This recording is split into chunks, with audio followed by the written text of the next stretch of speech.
마태복음 6장 19절 말씀, 마태복음 6장 19절의 말씀 읽습니다.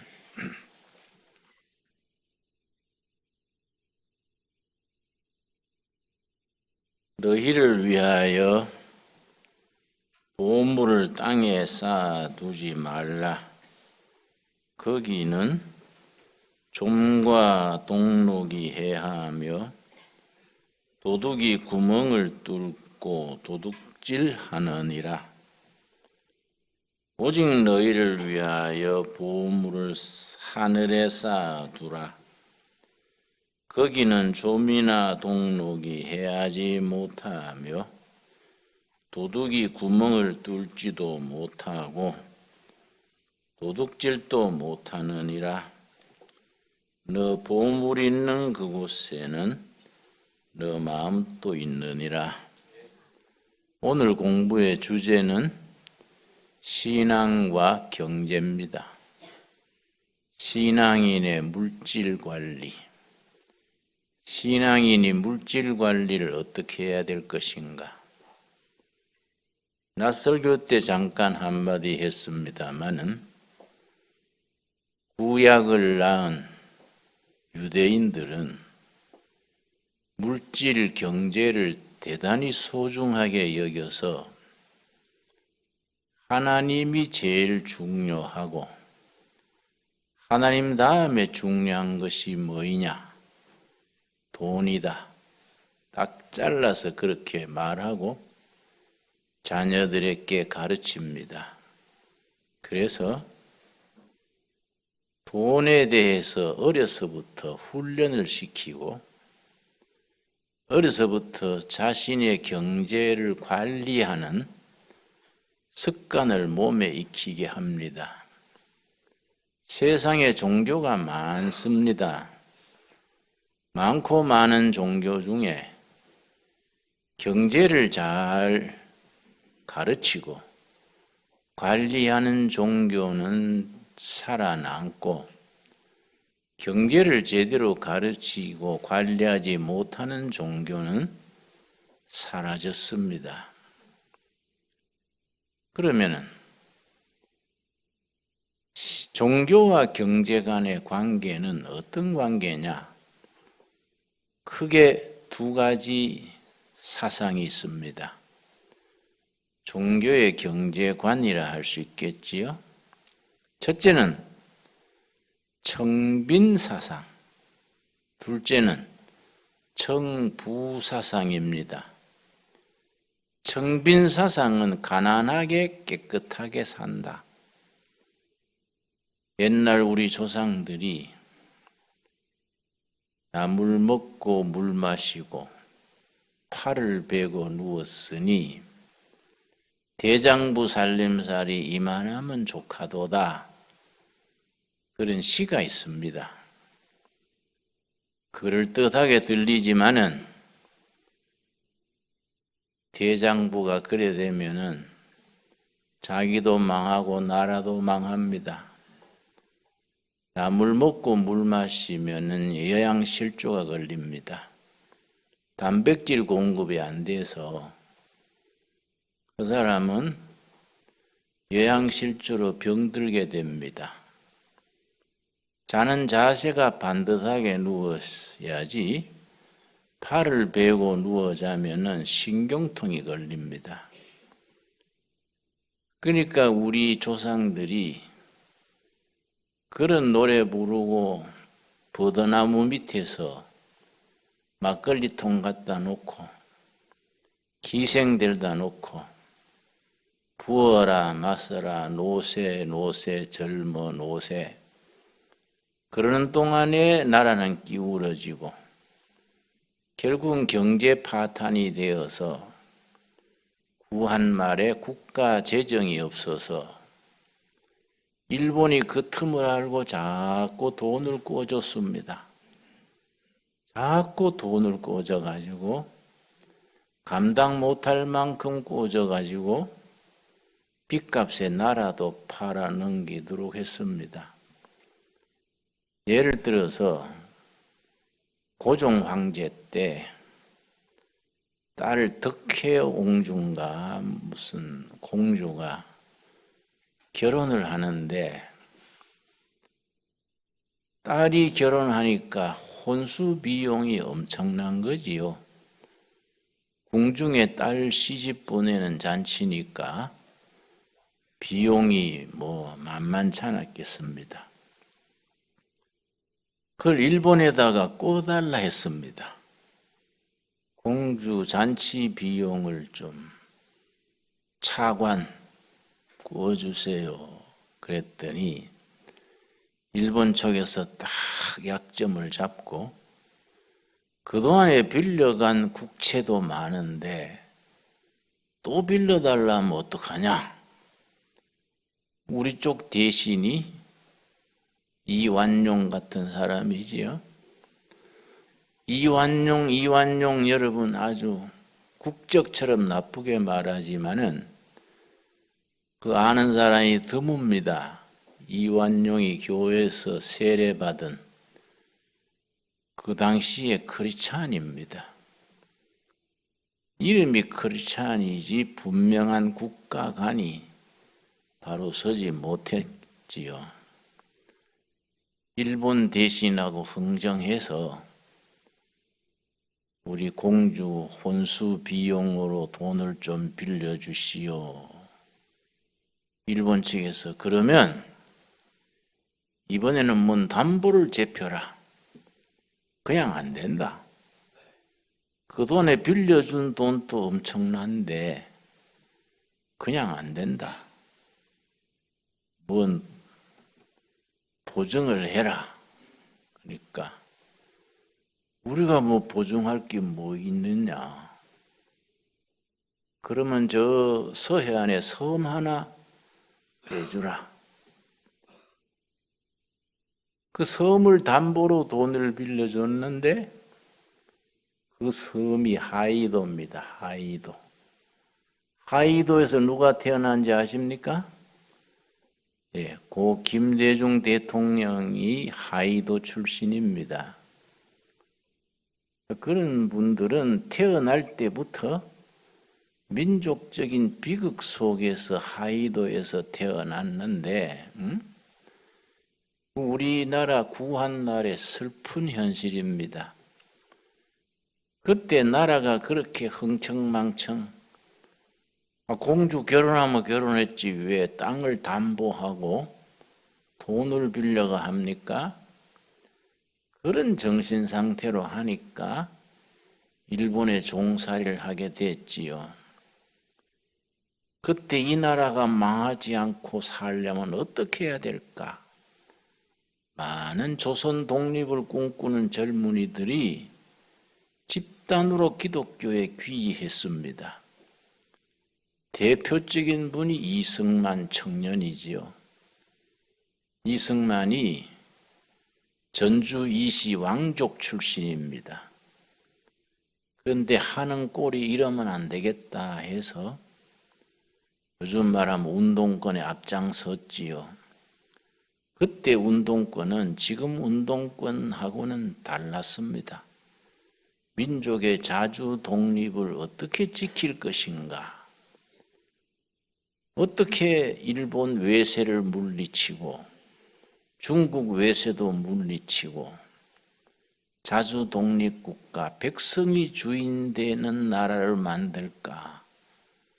그런 운동권이었습니다. 그래서 청년 이승만이 서양식 교육을 받고 우리도 미국처럼 왕을 선거로 뽑아야 된다.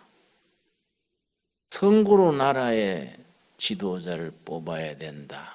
그러니까 왕실에서는 역적이지요.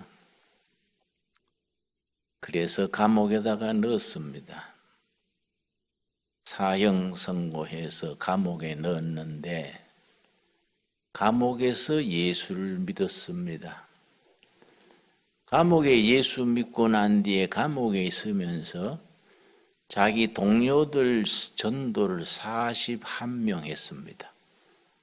역대 감옥 산 사람 중에 전도를 제일 많이 했을 겁니다. 그때 감옥에 들어오는 애국 청년들을 이승만이 전도해서 교인이 되게 했는데, 그 중에서 이상재, 여러 가지 조만식 같은 애국자들이 그 출신들이 많습니다. 종교가 물질에 대한 관계에 두 가지라 했지요. 청빈사상, 가난하고 깨끗하게 산다. 두 번째, 청부사상, 아니다. 가난하고 깨끗하게가 아니다. 부자가 깨끗한 부자로 살아야 된다. 청부사상입니다. 청부. 청빈사상과 청부사상이 종교와 경제 간에 늘 이렇게 양축이 내려왔습니다. 그런데 청빈사상의 대표는 불교, 도교, 이런 청빈사상입니다. 아까 우리 옛날 어른들이 노래 불렀던 나 물 먹고 물 마시고 팔을 베고 누웠으니, 그런 식으로 대장부 살림살이 이만하면 족하도다.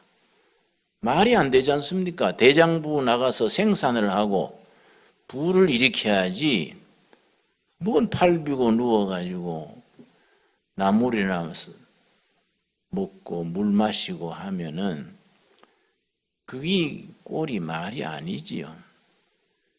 그런 사상은 안 된다. 청부사상, 부지런히 일하고 재물을 쌓아서 깨끗하게 살고 깨끗하게 베풀어야 된다. 이 청부사상.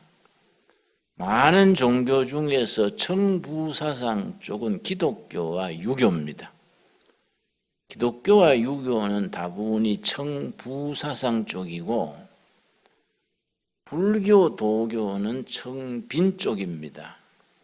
그런데 같은 기독교 안에도 캐톨릭 교회는 대체로 청빈 쪽이고, 프로테스탄트 개신교는 청부 쪽입니다. 그걸 분석을 해서 과학적 방법으로 분석을 해서 불후의 명작을 쓴 사람이 독일의 사회학자 막스 웨버입니다.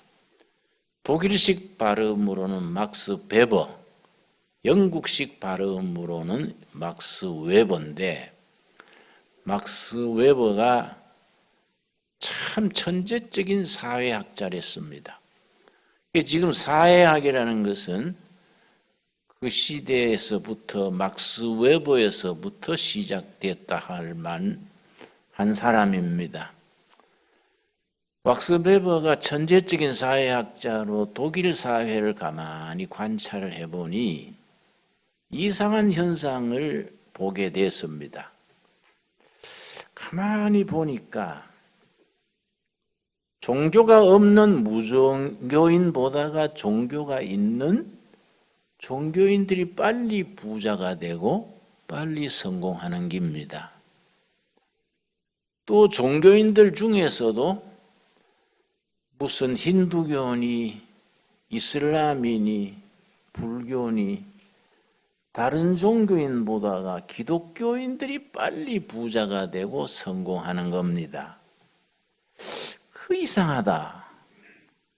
또 기독교인들 중에도 차이가 나는 거지요. 독일은 캐톨릭 신자와 프로테스탄트 개신교 신자가 반반입니다. 인구 비율로.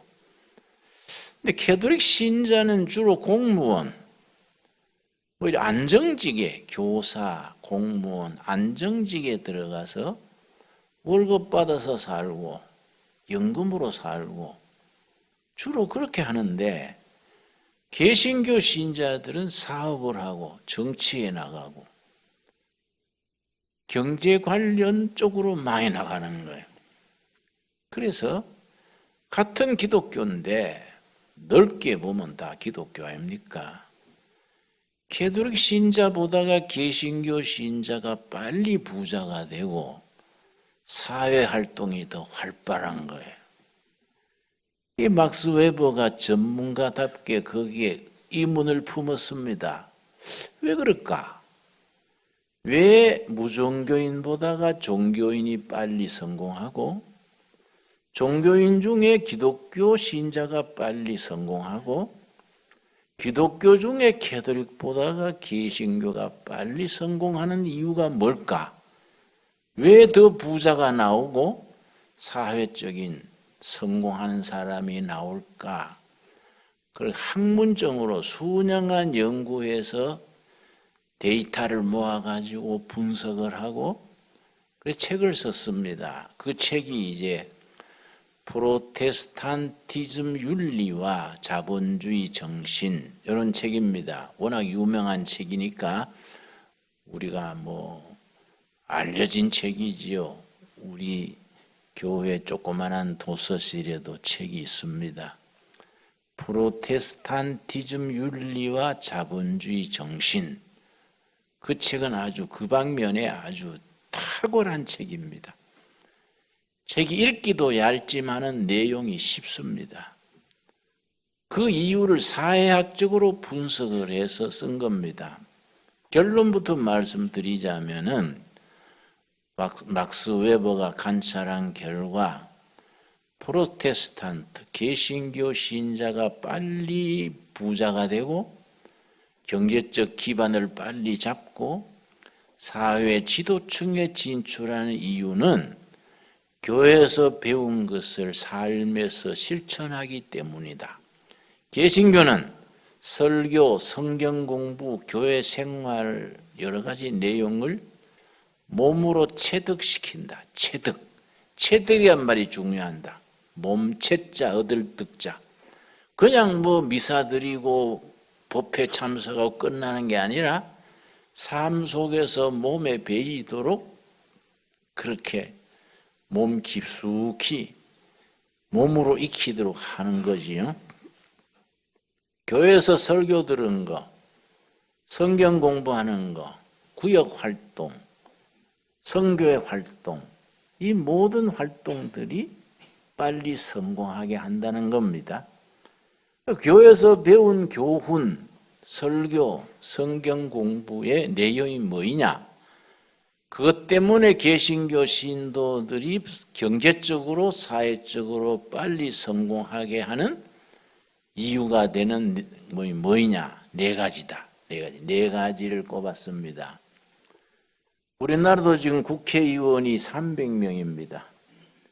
그 중에 개신교 신자가 127명입니다. 캐톨릭 신자는 70명입니다. 불교 신자는 42명입니다. 그러니까 벌써 월등하게 다르지 않습니까? 개신교 신자가 훨씬 많지 않습니까? 그러니까 거기 교회에서 배운 것을 사회활동으로, 경제활동으로 기초가 돼서 그렇다는 거이죠. 그 네 가지. 첫째가 정직입니다. 정직. 어쨌든 교회 다니는 사람들은 교회 다니지 않는 사람에 비해서 정직하다. 왜냐? 하나님 앞에서 살기 때문에. 부정을 해도 큰 부정을 못하는 겁니다. 하늘이 무서워서. 응? 하나님 안 믿는 사람들은 배째락하고 막 먹지만은 예수 믿는 사람 먹어도 나중 회개하기 좋을 만큼 먹지요. 응? 적게 먹는 겁니다. 아무래도 정직한 겁니다. 첫째가 정직입니다. 둘째가 근면. 그래서 요한복음에 아버지께서 일하시니 나도 일한다. 노동정신, 근로정신. 여러분 교회 여러분 봉사하는 분들 얼마나 부지런합니까? 우리 교회도 내가 아침에 나오면 벌써 주차위원들이 나와가지고 다 차 정리하고 있고 토요일 되면 일주일 내내 바쁜데도 교회 와서 청소 봉사하고 있고 교회 봉사만 근면한 것이 아니라 회사에서도 그렇게 부지런한 거지요. 근면. 같은 회사에 100명의 신입사원이 들어와도 교회에서 자란 청년들은 다르다는 거예요. 일찍 나와가지고 휴지통도 비우고 늦게 퇴근하면서 책상 정리도 하고 근면 부지런한 거지요. 세 번째가 절약입니다. 절약. 왜 절약하느냐? 우리에게 주신 물질은 다 원래 주인은 하나님이에요. 하나님이 주인인데 다 바치면 먹고 살 수 없으니까 그 중에 얼마를 바치게 했습니까? 11조입니다. 11조. 다 하나님 거지만은 11조를 바치고 나머지도 이거는 내 거 아니다. 내 거 아니고 하나님 거니까 절약해서 쓰는 거지요. 절약을 하니까 저축을 하지요. 저축을 하니까 자본이 모이지요. 자본이 모이니까 산업 투자가 되지요. 산업 투자가 되니까 산업이 일어나지요. 그래서 개신교 국가에서 자본주의가 일어났습니다. 그런 생활의 리듬, 패턴 때문에. 그래서 막스 웨버의 책에 의하면 자본주의, 카피탈리즘, 자본주의는 개신교가 낳은 자식이다. 개신교의 첫째 정직, 둘째 근면, 셋째 절약, 네 번째 성실. 성실이라는 것은 약속을 지키는 것을 전제로 합니다. 약속 지키는 생활. 서로 간에 신의와 약속을 지키고 사는 것을 성실이라는 말로 표현합니다. 이 네 가지가 교회에서 배운 그 생활 윤리, 프로테스탄티즘 윤리죠. 이 윤리가 교인들로 성공하게 한다는 겁니다. 그래서 저는 돈을 헤프게 쓰는 교인들 보면은 내가 꼭 한마디씩 합니다. 전에 내가 버스를 탔는데 먼저 타고 있던 교회 집사님이 우리 일행이 5명 되는데 버스비를 다 자기가 내더라고요. 그래서 내가 고맙다고 인사하고 고맙잖아요. 그 다음에 내가 불러서 얘기했어요. 집사님, 가정주부로서 우리 버스비 내주시는 것은 고맙지만은 지금 시장 보러 가시지요? 장바구니를 들고 있더라고요. 시장 보러 가면은 콩나물값 얼마, 두부값 얼마 딱 계산을 해서 짜임새 있게 쓰셔야지 돈을 많이 갖고 나왔어요. 우리 차비 다 내는 거 보니 그래 하면 안 돼요. 응? 그 돈을 헤프게 쓰면 안 됩니다. 주부가 차근차근 제대로 살아줘야 남편도 신바람 나게 일하지요. 아이고 목사님 모처럼 반가워서 냈는데 꾸지람을 듣습니까? 꾸지람이 아니고 살아가는 얘기지요. 내가 그렇게 일러준 적이 있습니다. 규모 있게 규모. 이 개신교 윤리의 기본입니다. 근데 좀 시원찮은 사람 기마이 좋다 합시고 오늘 술값 내가 낸다. 그런 말도 있습니다. 성질 급한 사람이 술값 낸다. 집에는 쪼들리 가지고 마누라는 정말로 무한단 사는 것도 깎으려고 드는데 남편은 내가 술값 낸다. 허세지요, 허세. 허세 부리는 집안에 만날 쪼들릴 수밖에 없지요. 그거는 규모 있게 사는 생활이 아닙니다. 개신교적 생활 윤리는 규모의 경제, 짜임새. 그게 믿는 사람은 노랭이다. 그런 말 듣지만은 별로 나쁜 얘기가 아닙니다. 짜임새 있게 규모 있게 살아서 저축하고 노후 준비하고 자식들도 다 가르치고 그게 개신교적 윤리가 바탕이 돼서 거기서 자본주의가 일어나고 산업혁명이 일어나서 전 세계 선진국 20나라 중에 일본 외에는 다 기독교 국가들입니다. 기독교 국가들. 그러니까 지금 중국이 뭐 G2하고 중국 경제가 미국을 따라갈 것이다. 천만의 말씀입니다. 그건 중국을 모르는 사람들의 소리입니다. 중국은 경제 구조상 미국을 능가할 수가 없습니다. 중국 가서 보면 알아요. 중국 가서. 낭비가 심하고 계속 술 먹고 담배 피우고 그것도 약속은 안 지키고 성실성이 약한 사회입니다. 거기서는 진정한 자본주의가 날 수가 없는 거지요. 그러니까 우리가 자본주의의 기초가 어디서 나오느냐? 청부사상입니다. 청부. 가난하게 깨끗하게 사는 게 아니라 깨끗한 부자로 산다. 그래서 개신교 신도들이 사회적인 진출, 경제적인 진출이 빠른 겁니다.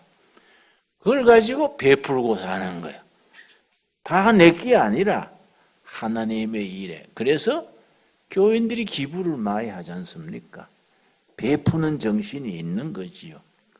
여러분 11조 헌금 우리 교인들도 참 고맙게 많이 내는데 이 보통 신앙이 아닙니다. 11조 헌금 낸다는 건요 굉장한 신앙입니다. 자기 수입이 뭐 300만 원이라 치자. 30만 원 떼기가요. 그 보통 안 됩니다. 그 어려운 살림에 11조 딱딱 뗀다는 건요. 그거는 정말로 어떤 신앙의 수준이 도달된 거지요. 그리고 수입이 많아질수록 11조는 어려워집니다. 100만 원 받다가 10만 원 내기는 쉽지요. 1000만 원 받는 사람이 100만 원 내기 쉽지 않습니다. 더더구나 월 수입이 1억이 되고 나면 11조가 얼마입니까? 1000만 원 떼기가 어렵습니다. 그냥 감사헌금하고 한 200만 원 내지 1000만 원 못 뗍니다. 돈이 있을수록 그런 성경적 가르침 원리를 실천하기가 어려워지는 겁니다. 그래서 성경적인 물질관, 경제관을 우리가 확실히 몸으로 익혀야 됩니다. 저는 왜 물질을 강조하느냐 하면은 30살에 신학교 2학년 학생 때 빈민촌 선교했지 않습니까? 너무 자식들 데리고 굶고 병들어도 병원에도 못 가고 그런 사람들 속에 사니까 막 질리는 거지요. 너무 가난한 사람이 많으니까 막 교회도 감당을 못 하겠습니다. 뭐 자꾸 또 돈 꾸러 와요. 돈 꿔져가지고 받아본 역사가 없어요. 그것도 병자들 얻고 다니지요. 나는 참 조영기 목사님을 엄청 부러워했습니다. 조영기 목사님은 뭐 기도하면 폐병도 낫고 본인도 폐병을 기도로 나섰지요. 뭐 기도해서 병 고친다 해서 저도 뭐 빈민촌에 폐병 환자가 좀 많습니까? 중증이 되면 각혈합니다. 피를 토합니다. 그런 사람 피 토하는 거 가서 안수기도 하는 거예요. 믿습니다 하고 기도해도 그냥 아이고 그냥 피는 그냥 나오는 거예요. 이야, 조영기 목사님 같은 분은 기도하면 이런 건 착각 낫는다는데 나는 왜 안 되냐? 조시가 아니라서 그러나 왜 안 되냐? 기도가 약해서 그렇다. 어깨 잡고 막 믿습니다. 환자 이마에 피를 막 침을 뒤집어 씌우면서 믿습니다 해도 아프다는 거예요. 할 수 없이 병원에 데리고 가는 거예요. 병원에 데리고 가면 차비 내야지요. 국밥 사 먹여야지요. 약값 대야지요. 그거 참 힘듭니다. 기도해서 났으면 10분 만에 끝나고 감사헌금도 들어오고 좀 좋습니까? 안 낫는 걸 못 병원에 데리고 가야 되지요. 그러니까 우리가 신앙인이 경제에 대한 관점을 내가 빈민촌 선교하면서 교인들 앞에 그랬어요. 여러분, 우리 신앙인으로서 하나님이 제일 중요하고 하나님 다음에 중요한 게 뭡니까? 그랬더니 교인들이 의리요, 믿음이요, 뭐 여러 소리 하지요. 뭐 가족이요. 그래서 쓸데없는 소리 하지 마서 돈이요, 돈. 그러니까 사람들이 정신이 번쩍 드는 거예요. 하나님은 절대로 중요한 것이고 하나님 다음에 중요한 게 돈이요. 돈이 없으면 인격적인 대우도 못 받고 사랑 구실도 못하고 자식 가르치지도 못하고 생때 같은 자식 굶는 것을 봐야 되니 돈이 얼마나 중요하냐야. 그 소중한 돈을 괜히 가볍게 생각하지 말고 그 돈을 벌 궁리를 하고, 그래서 유대인들은요, 아무리 부잣집 아들도 반드시 세상 어디 가서도 경제 자립할 수 있는 기술을 먼저 가르칩니다. 사도 바울이 부잣집 아들이거든요. 사도 바울이 요즘 말하면 터키, 소아시아, 그 시대 소아시아 다소 지방의 부유한 유대인 집의 도령님인데 뭐 당대의 부잣집 아들이 기술 배울 필요가 없지요. 그러나 유대인 전통은 아무리 부잣집 아들도 반드시 자기 생계를 자기가 해결할 기술을 하나씩 배웁니다. 바울이 배운 기술은 뭡니까? 텐트 메이커, 천막 만드는. 그때는 상당한 고등 기술이지요. 텐트 메이커. 그래서 전도 나가가지고도 자기 손으로 낮에는 천막 만들어서 생활비 벌고 저녁에 전도했지요. 이게 유대인의 전통입니다. 지금까지 그렇습니다. 그래서 그래서 유대인 교육에는 세 가지를 중요시합니다. 첫째는 자기들의 성경을 토라 그래요. 토라. 모세 오경을 중심으로 토라. 성경 말씀을 배우고 가르치는 것 첫째. 둘째, 돈 버는 기술을 반드시 하나 하는 것. 이거 아주 중요하게 생각을 하는 겁니다. 그 다음에 자기의 어학교육. 그래서 유대인 학교에서는 대학까지 나오면은 외국어를 4개를 합니다. 필수지요. 초등학교 때는 제1 외국어 하나, 중학교에서 제2 외국어 하나, 고등학교 때 제3 외국어, 대학까지 하면 4 외국어. 그러니까 유대인으로 대학에 딱 하면 외국어 4개 하겠구나. 그렇게 알면 되지요. 그만큼 그 사람들은 민족의 쓰라린 역사 속에서 살아남기 위한 전통을 역사 속에 몸으로 익힌 거지요. 그렇게 하니까 몇 년 전에 세계 경제가 얼마나 어려웠습니까? 미국, 독일 전부 휘청휘청 했는데 이스라엘 나라는 조그마한 나라, 자기 인구의 20배가 되는 적 속에 갇혀 있는 나라지만은 그 세계적인 불경기 속에서 서울 시골의 농협 하나 흔들리지 않았어요. 경제가 까딱없이 지켰습니다. 왜냐? 하나님 다음에 중요한 것은 돈이다. 경제관념이 철저한 겁니다. 그래서 자식들을 가르칠 때 반드시 경제관념을 가르칩니다. 경제를 바로 쓰도록 그 금전출납부를 적게 하고 금전출납부 적은 것을 어머니 아버지가 검토해주고 야 네가 지난달에 사교비가 너무 적지 않냐, 친구하고 뭐 회식한 건 하나도 없네? 그러면 안 돼. 사회성이 약해서 안 돼. 세상은 외톨이로 살면 안 돼. 그 사람들 유대인 속담에 빨리 가려면 혼자 가고 멀리 가려면 여럿이 함께 가라. 유대인 속담이요. 빨리 가려면 혼자 가고 멀리 가려면 여럿이 같이. 이 사회성이지요. 이 사회성을 부모가 자식들한테 학교에서 학생들을 가르치는 겁니다. 그 교육이 그렇게 실질적인 교육이 돼야 되는데 우리는 옛날 조선시대부터 교육이 과거 시험 치는 교육이지요. 그 전통이 있어가지고 대학 입시 교육. 사실은 뭐 서울대학 나오고도 별것도 아니지 않습니까? 서울대학 나온 쪼다가 깔렸어요. 그럼 서울대학 할 것도 없는데 그 뭐 명문대학 못 가서 몸살이 나지요, 몸살. 그래서 나는 우리 아들 둘 키울 때 아들한테 그 서울대학에 신경시약 걸려서 다니는 것 보다가 건강한 농민이 낫다. 응? 해외 박사 받아서 불면증 걸리는 사람 보다가 튼튼한 노동자가 좋다. 애들한테 늘 강조했지요. 그런데 서울대학 가서 학생 상대로 특강을 했습니다. 근데 서울대학에 학생생활지도연구소가 있습니다. 서울대학 안에.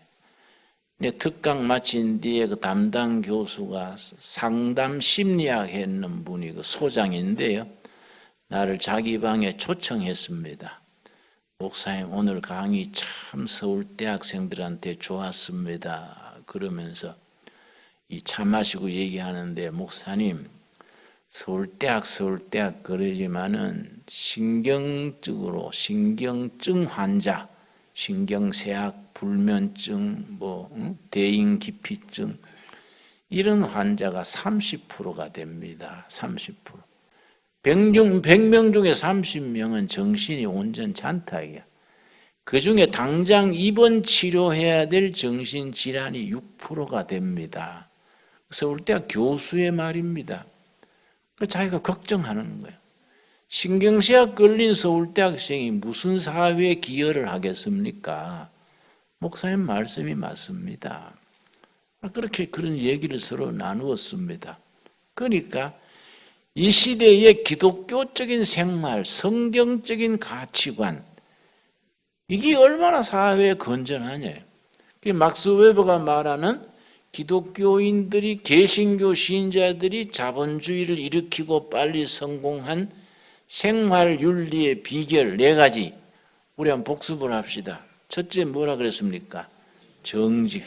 둘째가 뭡니까? 근면. 셋째가 뭡니까? 절약. 넷째 뭡니까? 성실.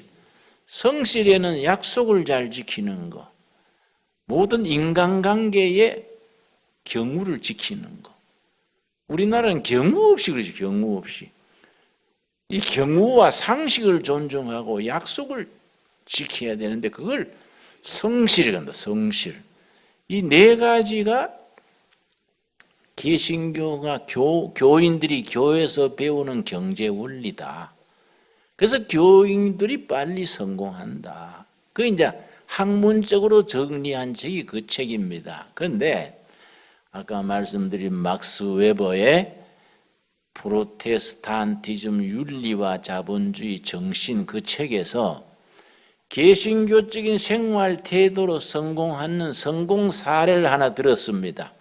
그걸 이제 미국 건국 초기에 활약했던 벤자민 프랭클린이라는 분입니다. 벤자민 프랭클린을 청교도적 생활 원리로 성공했는 성공 사례로 거기에 들었는데 벤자민 프랭클린의 아버지 어머니가 퓨리탄 영국 청교도 신도를 했는데 신혼 시절에 우리 영국에 있지 말고 미국 가가지고 자유로운 세계에서 우리 자식을 키우고 신앙을 지키자. 그래서 벤자민 프랭클린 아버지 어머니가 그 대서양 그 배를 타고 미국에 이주를 왔습니다. 와가지고 그 시대에 뭐 일거리가 마땅치 않지 않습니까? 두 부부가 열심히 무슨 일을 했느냐면 비누 만들어 파는 거, 치약 만들어 파는 거. 그런데 그때는 인구가 적잖아요. 뭐 비누 만들어가 많이 팔리겠습니까? 뭐 치약이 많이 팔리겠습니까? 아주 가난했습니다. 열심히 기도하고 애들 신앙으로 가르치고 비누 만들고 치약 만들어 가지고 자식 키웠는데 단 자식은 성경적 원리로 가르친 거예요. 그래서 벤자민 프랭클린이 가난했기 때문에 학교는 1년 다녔습니다. 일본 1년 영어 알파벳 깨쳐서 책 읽는 거 보고 학교를 자퇴시켰어요. 그러고 일시켰습니다. 그런데 엄마 아버지가 뭘 가르쳤느냐 하면은 성수주일, 비 오면 책 읽고 날 굳으면 노동하고 날 좋으면 노동하고 노동과 독서를 계속 가르쳤습니다. 비 오는 날은 책 읽는 날이에요. 날씨 좋으면 무조건 노동하는 겁니다. 주일날 꼭 교회 가서 성수주일하고 그러고 꼭 수입의 10분의 1은 교회에 바치고 이걸 몸으로 가르친 겁니다.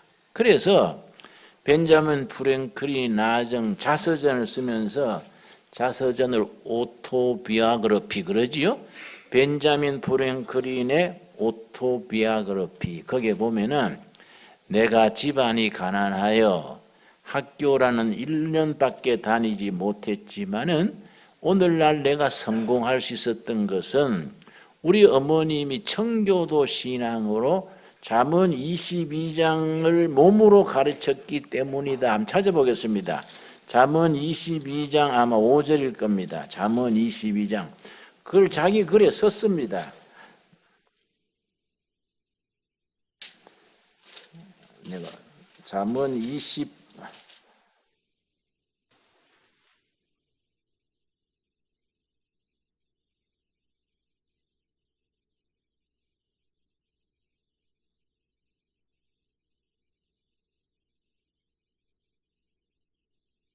29장 20절입니다. 20절.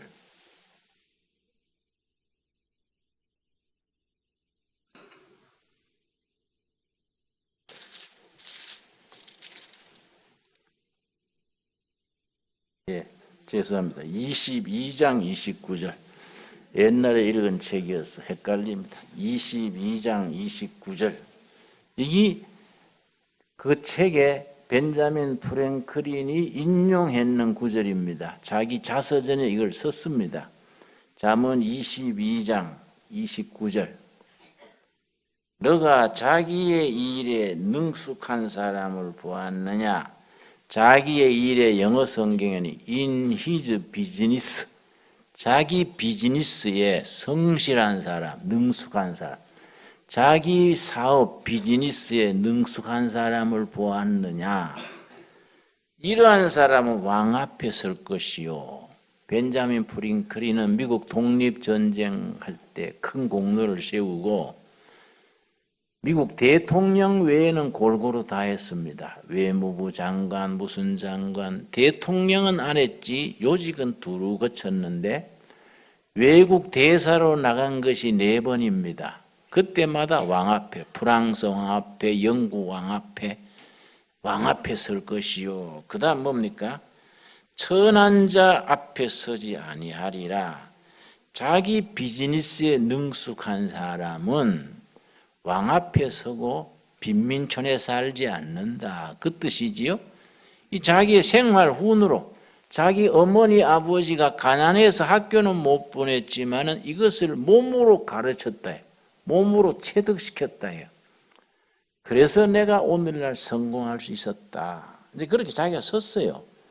자기 비즈니스에 능숙한 사람, 그걸 줄을 칩시다. 능숙한 사람이 막스 웨버가 쓰는 개신교 윤리의 4개조, 그걸 합쳐서 능숙한 사람이란 말로 썼습니다.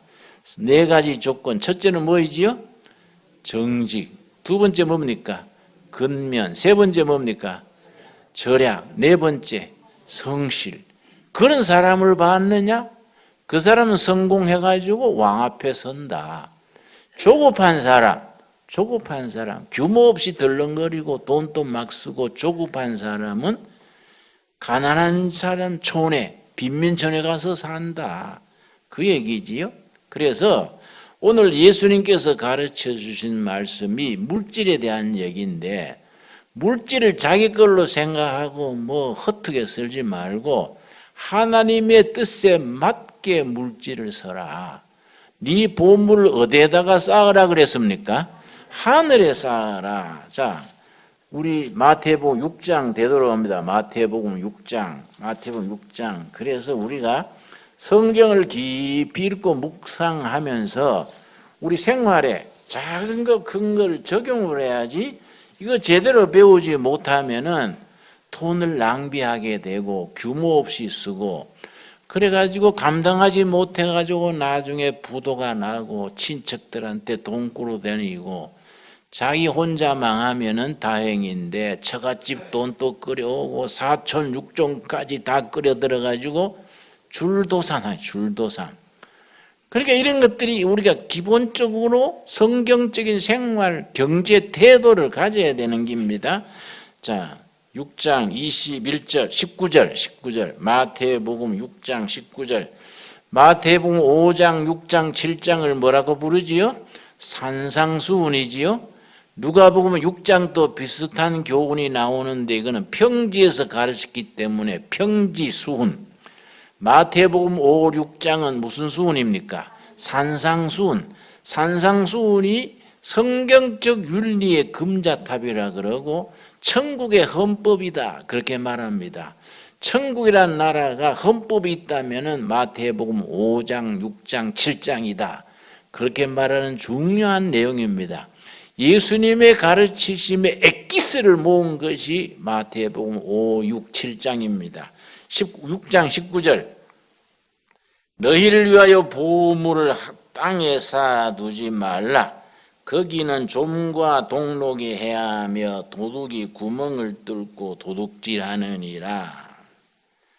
20절 오직 너희를 위하여 보물을 하늘에 쌓아두라. 거기는 좀이나 동록이 해하지 못하며 도둑이 구멍을 뚫지도 못하고 도둑질도 못하느니라. 21절 같이 읽겠습니다. 너 보물 있는 그곳에는 너 마음도 있느니라. 우리 교회 성도들이 많이 오시는데 참 많이 듣는 말이 뭔지 아십니까? 전에 경기 좋을 때 전에 교회는 헌금 많이 했는데 떨어먹고 지금은 낼 게 없네요. 그래서 우리 교회는 본래 그렇습니다. 딴 데 다 떨어먹고 낼 거 없을 때 우리 교회에 와서는 기요. 우리 교회 그런 동네요. 같이 웃으세요, 여러분. 응? 우리가 떨어먹을 게 아니라 그걸 규모 있게 성경적으로 하늘에 쌓는다 생각하고 성경적인 원칙을 지켜야 됩니다. 성경적인 원칙대로. 성경의 예수님의 가르침대로 우리가 살아서 물질을 소중한 줄 알아야 되는 거지요. 여러분, 물질이 굉장히 소중합니다. 우리는 대범하다 합시고 돈 또 뭐 잔돈 막 써버리고 뭐 기마이 좋다 하고 막 사내고 그거는 사실 어리석은 짓입니다. 어리석은. 그래 하는 게 아니지요. 그 유대인들 생각이 맞아요. 하나님 다음에 중요한 것이 돈이다. 그 유대인들의 경제관이 철저한 거지요. 그래서 미국의 유대인이 다 해봐야 미국의 유대인이 미국 카나다 전체 한 900만, 한 500만쯤 되는데 미국 경제의 30%를 그 사람들이 좌지우지한다는 거지요. 유대인들이 그래서 비난도 많이 받지만은 그 사람들이 철저한 경제관념 때문에 경제적으로 미국을 이끌어가는 셈이지요. 우리가 한국인들도 미국에서는 세컨드 주이시, 두 번째 유대인이다 그런 별명까지 붙었는데 성경적 삶의 윤리가 아직 따르지를 못해요. 그래서 우리가 교회에서 뭐 예산 세우고 따지고 하는 것이 괜히 쫀쫀한 것 같고 뭐 이렇게 별나게 그래서 한나 하지만은 좀 별나야 돼요. 우리가 아주 따박따박 따지고 별나고 그렇게 해서 그게 생활화가 돼요. 생활화. 괜히 허풍 떨어서 기마이 좋은 척하고 척척하지 말고 따지고 계산하고 그래가지고 절약하고 절약했는 것도 내게 아니다 이게. 응? 그걸 가지고 정말 하나님의 뜻에 따라 베풀고 교회 헌금하고 선한 일에 쓰임받는 그런 성도로서 그걸 우리 총합적으로 너희 보물을 하나님의 뜻에 맞게 서라. 보물을 하늘에 쌓아두라. 네 물질 있는 곳에 네 마음이 있다. 이해가지요? 예. 물질 있는 곳에 마음이 있다. 여러분, 우리가 성경적으로 그렇게 살아가는 일에 몸으로 익힐 수 있기 바랍니다. 오늘 거기까지 기도하겠습니다. 하나님 감사드립니다. 너희 보물을 세상에 쌓으려 하지 말고 거기는 도둑이 들고 좀이 먹고 사라지지만은 너희 보물을 하늘에 쌓아두라. 하나님의 뜻에 합당하게 물질을 집행하고 쓰라는 말씀으로 이해합니다. 우리 물질 있는 곳에 마음이 있다 했습니다. 우리가 하나님을 섬기는 사람으로 하나님이 주신 청춘, 건강, 기회 모든 걸 이용해서 물질 경영에 우리가 허물이 없게 하여 주시옵소서. 하나님이 주신 물건을 잘 활용해서 베풀고 나눌 수 있는 사람 되게 하시고 정말 선한 곳에 헌금하고 아름답게 살아가는 우리로 인도하옵소서. 예수님 이름 받들어 기도드렸사옵나이다. 아멘.